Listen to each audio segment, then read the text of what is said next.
তোমাকে না জানিয়ে তোমার এই কালো কুচকুচে চুল আমি সাদা করে দেব, রুখতে পারবে? তোমার এই চোখের লাল চাহনি আমি ঝাপসা করে দেব, ঠেকাতে পারবে?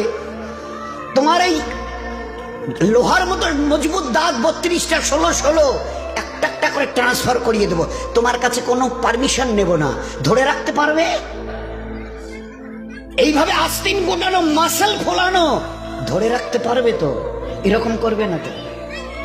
এইভাবে এরকম হবে না তো? সামনে এসে একটা পান দিচ্ছে, এই হাত, চাচা এই হাতটা নিলেন, এই হাতটা কলেন, আরে বাবা দেখ না চিমটি কাটিতে কিচ্ছু নেই। আসমান থেকে আওয়াজ দিচ্ছে, ও হাত তোমার কথা শুনে আমার, এ হাত তোমার কথা শুনে আমার, আমি এর পাওয়ারকে শেষ করে নিয়েছি। এই দুটো পা যদি হনন হনন করে হেঁটে চলো, খালি একটা পায়ের যদি সামান্য একটু প্যারালাইসিস করে দিই না, তো জীবনভর করে হাঁটতে হবে। বেডরুম থেকে নিয়ে বাথরুম একদম লাগালাগি, অ্যাটাচড, আমরা বলি না অ্যাটাচড।